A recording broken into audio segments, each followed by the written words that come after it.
Cara meningkatkan hasil produksi panen agar lebih efisien dan juga keuntungan meningkat. Bagaimana caranya? Tonton dan simak video saya dari awal sampai akhir.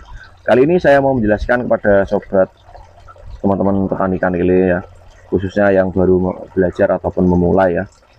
Dalam proses budidaya ikan lele ada beberapa hal yang harus teman-teman ketahui. Nah, selain dari proses perawatan, pemberian pakan, kalau kita bedah lebih dalam, itu tidak sekedar hanya memberi makan dan hanya mengganti air, tidak seperti itu ya.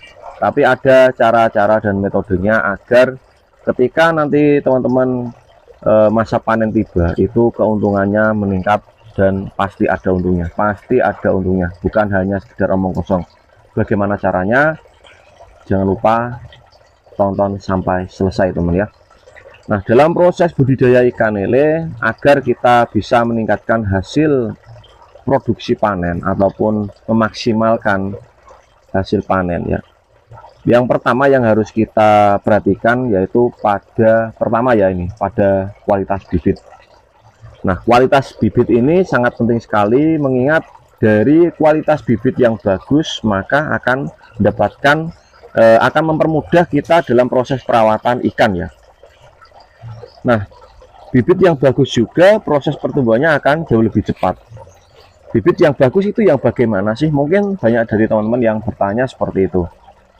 Nah, bibit yang bagus itu yang pertama mempunyai ciri dia itu gesit ya, sehat ya. Yang kedua tentunya tidak sortiran yang terakhir ya. Nah, untuk sortiran sendiri ini saya jelaskan teman-teman ya. Teman ketika membeli bibit tidak harus sortiran pertama ya. Intinya juga jangan sortiran yang terakhir ya. Karena biasanya kalau petani-petani yang sudah senior ya, pembenih, yang sortiran terakhir ini biasanya tidak dijual, biasanya dijadikan pakan induk ya, ataupun bisa juga dirilis di sungai biasanya ya, yang mungkin memahami kualitas bibit. Nah, teman-teman, dalam proses budidaya ikan lele ini, selain dari pemilihan bibit yang bagus ini kita perhatikan. Kenapa kalau saya menjelaskan bibit yang bagus? Karena banyak dari teman-teman ini ketika memulai usaha itu salah kaprah dalam memilih bibit. Mereka hanya memilih bibit dengan harga yang murah ya, tapi tidak tahu kualitasnya. Ketika teman-teman membeli bibit, jangan via COD. Itu saya sarankan ketika teman-teman baru beli pertama kali. Belilah langsung datang ke lokasi, cek lokasi barang teman-teman lihat, dan di packingnya ataupun ditaruh di wadahnya teman-teman lihat. Pastikan ketika bibit di kolam itu kualitas bibitnya itu bagus dan tidak menggantung ataupun tidak ada ciri luka ataupun ada bor ataupun ikannya ada yang mati ya. Biasanya kalau ada indikasi penyakit pada ikan itu teman-teman urungan saja, dipending atau ditunda dulu, nanti beberapa hari setelah ikan sembuh baru dibeli. Ketika teman beli ikan yang stres ataupun sakit, itu akan meningkatkan risiko teman-teman akan gagal ya. Maka dari itu ketika teman beli itu harus wajib datang. Ketika COD, teman-teman tidak tahu kualitas bibit yang dikirim itu seperti apa. Nah, dari segi bibit ini sudah dalam sekali, teman-teman harus pahami ya. Nah, yang kedua dari segi perawatan. Nah, teman-teman, ini saya sampaikan kembali, perawatan ikan lele itu tidak hanya memberi makan atau mengganti air ya. Perawatan ikan lele itu kita bisa yang pertama adalah kita harus memperhatikan kualitas airnya. Kualitas air itu yang dimaksud bukan hanya air yang jernih, bukan ya. Air yang jernih itu belum tentu pH-nya pas, suhunya pas ya. Maka dari itu teman, untuk suhunya sendiri ataupun pH-nya sendiri itu tergantung dari sumur ataupun letak kolam teman-teman ya. Contoh ya, kalau untuk pH ya, pH air ini tergantung dari kualitas sumur, dan juga kalau untuk suhu ini terletak pada tempat kolam ya. Maka dari itu teman-teman ketika membangun kolam itu tempatkan di tempat yang tidak terlalu full panas, juga tidak terlalu teduh ya. Karena dua-duanya ketika terlalu di tempat lapang, ikan akan kepanasan dan banyak yang mati. Ketika di tempat yang teduh kondisi air akan terlalu dingin dan ikan akan mudah terkena penyakit seperti jamur ya. Nah, selain dari perawatan air ya yang harus teman-teman ketahui, yang ketiga adalah pakan ya. Pakan ini sangat menjadi apa ya, faktor kegagalan dari kerugian lah, bukan kegagalan, kerugian ketika hasil panen tiba. Karena biasanya mengeluhnya teman-teman pemula ini, pakan yang dikeluarkan itu tidak sesuai dari hasil panen. Maka dari itu ini saya jelaskan pemberian pakan teman-teman ya untuk budidaya ikan lele. Kalau bisa ya ikuti tips dari saya ini. Yang pertama, ketika teman-teman awal tebar itu, pakan yang diberikan adalah pakan pelet ya. Nanti setelah usia 2 atau 3 minggu, teman-teman beralihlah ke pakan alternatif. Nah, di usia 2 atau 3 minggu ini pastikan ikan sudah berukuran 6-7 ya. Dan itu harus kita kasih pakan alternatif ya.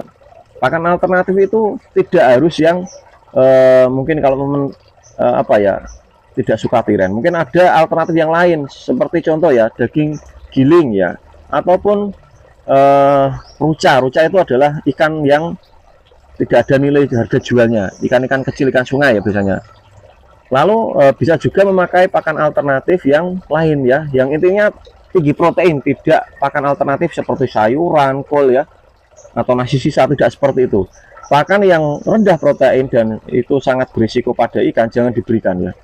Berikan pakan yang tinggi protein. Tentunya pakan dengan protein tinggi dan pakan alternatif ini teman-teman harus main sistem kocor ya, karena agar ikan tidak apa ya, kualitas airnya tidak rusak ya, seperti itu ya.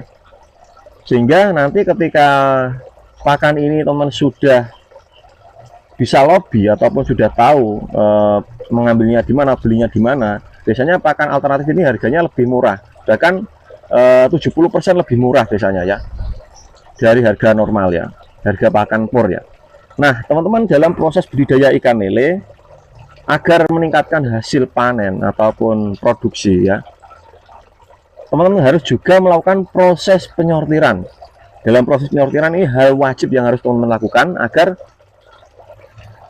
ukuran ikan itu seragam dan tidak memaksa satu sama lain, karena ikan lele ini memang dasarnya kanibal. Dari sejak dia larva sudah kanibal ya, tidak bisa dihilangkan, tidak bisa. Kalau ada yang bisa menghilangkan sifat kanibal, wah itu saya pasti akan belajar sama dia teman-teman ya, kecuali kalau ditempatkan di soliter ya, ataupun di akuarium ikannya cuma 2 ataupun 1 ekor ya, itu tidak kanibal. Tapi kalau ikannya di koloni jumlah besar, itu pasti kanibal, tidak mungkin tidak ya.